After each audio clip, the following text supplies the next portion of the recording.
Hi, Callie. Hi, Gwendolyn.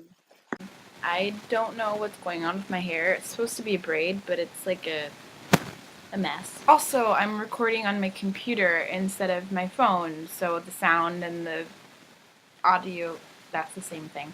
So the sound and the image are probably going to be kind of crappy, but whatever. So life has been crazy. I know that you both know about this because you've seen me post about it on Facebook, but last weekend, Saturday night, I went over to my good friend Rachel Green's house because we wanted to make a clementine cake.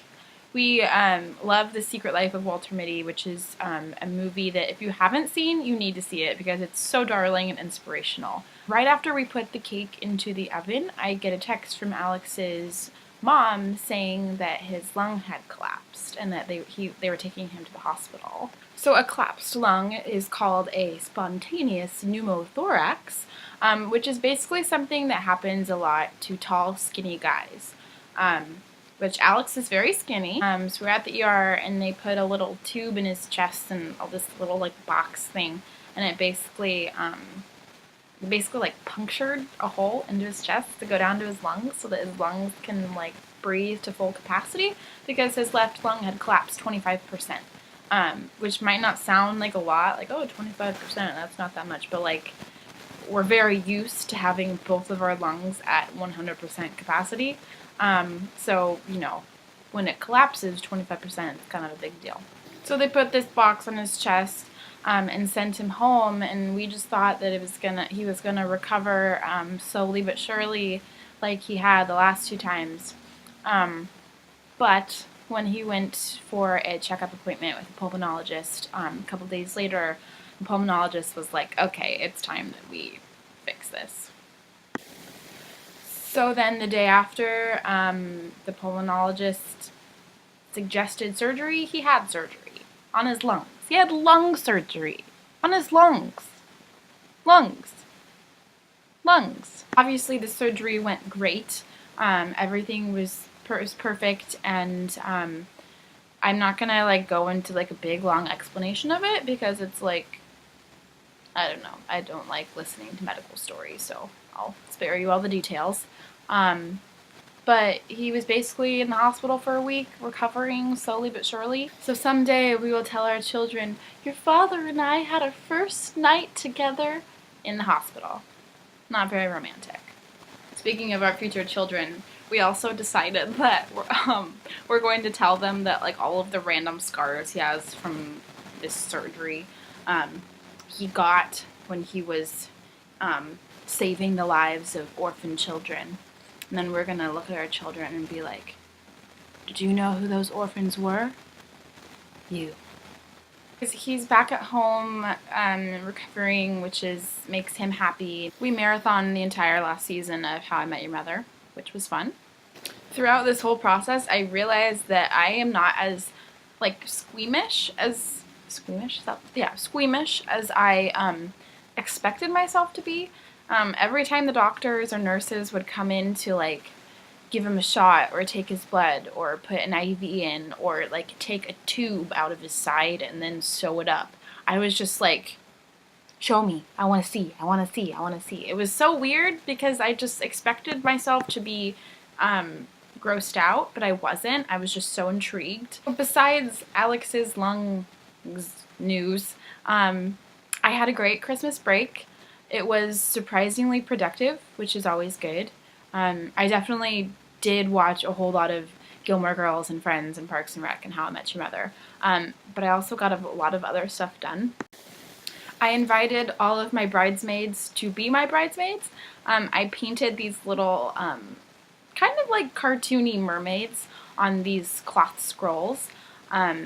I had the mermaids have little like flower bouquets, and then at the bottom of the scroll I wrote, will you be one of my mermaids? And then crossed out myrrh and wrote bride, so it's pretty funny. And then I rolled up the cloth scrolls and put them in little glass bottles with corks at the top and gave them to them individually, and it was really fun. I've been developing a manuscript for the last couple of months for one of our clients at work, and I did my second read through of that over break, which was great. I read 3 books. I read Why We Broke Up by Daniel Handler, Let It Snow by John Green, Maureen Johnson, and Lauren Miracle, and Trinkets by Kristen Smith. So sidebar really quick, I created a professional Twitter account for work. The handle is Adria Olson MLM. I'll post a thing down there. But the idea is that I'll post tweets that are relevant to the publishing industry, but it's really kind of turned into more of like a fangirl account for books that I love. I loved Trinkets by Kirsten, whatever, Smith. And so I followed her on Twitter and found out that she not only wrote the screenplay for Legally Blonde, but she also wrote the 10 Things I Hate About You, which is one of the best movies ever written, and House Bunny, which is also hilarious, and this young adult novel, Trinkets, which I loved. And so I tweeted about it and basically talked about how Kirsten Smith is my writer crush because she's amazing and very successful. And I also wrote about how I loved the dynamic between the 3 characters in Trinkets, because it's these 3 girls from completely different social circles within the same high school, and they meet in Shopaholics Anonymous and they become friends, and the dynamics are really similar to The Breakfast Club, where you see like these social boundaries break down, and then really beautiful friendships form.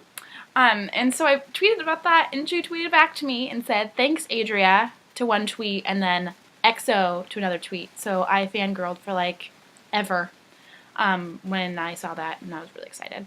So I'm in my last quarter ever of college, which is so totally tiny bananas, I can't even fathom it. Taking a poetry class with Rick Kenny. I don't know if you ever took him, Gwendolyn, but he's really cool, and he just seems very wise. I like him a lot. He dresses really well, too. Totally dresses even better than Sean Wong, which I hope Big Daddy Wong never sees this video. Kelly is in the class as well, which is totally fantastic. I'm also taking a class, an online class called American Popular Music, which is basically just an excuse for me to write a bunch of essays about Taylor Swift. I'm also taking an oceanography class, which when I tell people that, at first they're like, why? And then they think about it, and they get it. I mean, if I'm writing a manuscript about mermaids, I should probably know about the world that they live in. Gwendolyn, I still need to send you your Christmas gift. I ordered it in October, feeling like I was so on top of things, and then I never got around to actually sending it. Typical me. So I will try to do that sometime this week, but you're gonna love it. But I hope you girls are having a great week, and I'll see you next week, Callie.